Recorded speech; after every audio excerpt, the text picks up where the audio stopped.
Salam əziz şagirdlər. Bu günləri 2020-ci ildə düşən bəzi suallara baxaq. Hansılar ki, böyük ehtimal bu ildə düşəcək? İlk sualda bizə deyir ki, cisim BSD-yi trayektoriyası üzrə hərəkət etdikdə ağırlıq qüvvəsinin gördüyü iş A-dır. Yəni bizim ümumi işimiz A-dır.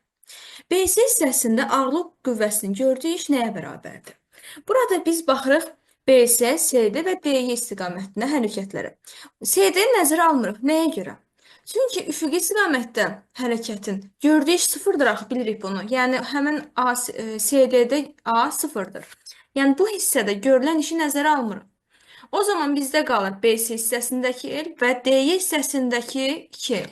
Yəni ümumi işimiz biz hansı yollarda iş görmüşük? El və 2L-də, yəni 3L-də. O zaman 3L-də A-dır, çünki bizdə dedi ümumi iş A-dır. BS hissəsini soruşur. BS hissəsində el qədər yol gedib, el də olur X.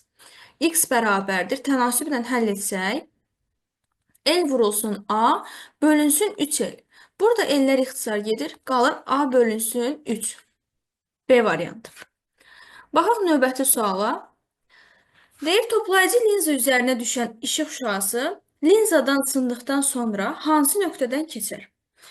Bilirik ki, toplayıcı linza burada gəlsə və sınsa, yəni toplayıcı linza baş optik oxa paralel düşən şüasıyla da, yəni bu sınan zaman gəlir F-dən keçir. Yəni buradan keçir. F-dən keçir və biz bunu qırıq-qırıq xətlərlə uzaltsaq, görürük ki, gəlib N-ə çatmış olur. Yəni Y variantı. Baxaq növbəti suala.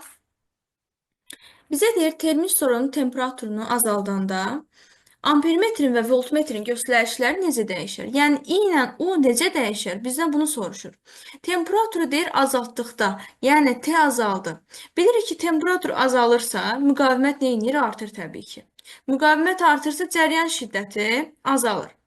Yəni I bizdə azaldı. İndi biz U-nu tapaq. Onun belə bir düsturu var. U bərabərdir. Epsilon çıxılsın IR. U ilə I tərs asılıdır. Yəni bizdə bayaq I azaldı. O zaman U artacaq. Yəni azalar, artar. B variantı. Baxaq digər suala. Burada deyir ki, 61-ci sualda maddi nöqtə düz xətli hərəkət edir. Hansı hallarda yol yer dəyişmənin modulundan böyükdür? Yəni el böyükdür S-dən. Yol yer dəyişmədən o zaman böyük olur ki, hərəkət istiqamətini dəyişərsə. Yəni, məsələn, x oxu istiqamətdə gedib, sonra dəyişir x oxunun əksinə və yaxud da tərsinə. Biz bunu qrafikdə necə bilirik? T oxunu əgər kəsərsə, baxın, birinci qrafikdə kəsir T oxunu, ikinci qrafikdə T oxunu kəsir, amma 3 ilə 4-də kəsmir. Yəni 1 ilə 2. Baxaq digər suala. 86 nömrəli sualda deyir ki, eyni tutumlu 3 kondensator şəkildə göstərildiyi kimi birləşdirilmişdir. Yəni ikisi ardıcıl, digər onlara paralel. A və B nöqtələri arasındakı potensiallar fərqi 1000 voltdur. Kondensatorların bateriyasının enerjisi 3 voltdur. Bu kondensatorun tutumunu hesablayın. Aha, bu ikisi ardıcıl birləşib deyə ümumisi olacaq 0,5 0,5 S ilə bu paralel olduğu üçün toplayıram. Yəni S ümumi olur 1,5 S. 0,5 ilə bunu topladıq. İndi biz digər tərəfdən bilirik ki, W bərabərdir. SU kvadratı bölünsün 2. Buradan S-ni tapsaq, yəni S ümumini tapsaq, 2W bölünsün U kvadratı olur. Aparıb yerinə qoysaq, 2 vurulsun. Enerjimiz 3'dür. 2 vurulsun 3. Bölünsün U kvadratı. Potensiallar fərqi 1000'dir. Yəni 10 üstü 3'dür. 10 üstü 3'ün də kvadratı buradan yazsaq, olur 10 üstü 6. Məxrəci yazsaq 10 üstü 6. 2-ni 3'ə vuram 6, 10 üstü 6 məxrəcdə qaldı. Yuxarı qaldırsaq olur 10 üstü mənfi 6. Yəni S ümumi oldu 10 üstü mənfi 6. Burada da S ümumi 1,5 S-dir. Bunları bərabərləşdirsək, olur 1,5 S bərabərdir. 6 vurulsun 10 üstü mənfi 6. Bizdən də tutumu istədiyi üçün S-ni tapırıq.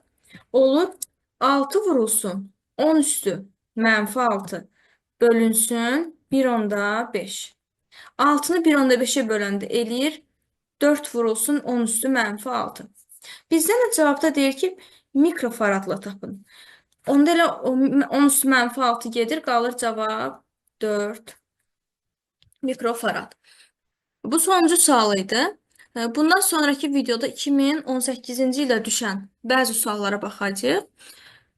Bizə dəstək olmaq üçün abunə olub və videoları bəyənib, hansı ildə düşən suallara baxmamızı istəyirsinizsə, onları da kommentdə bildirə bilərsiniz.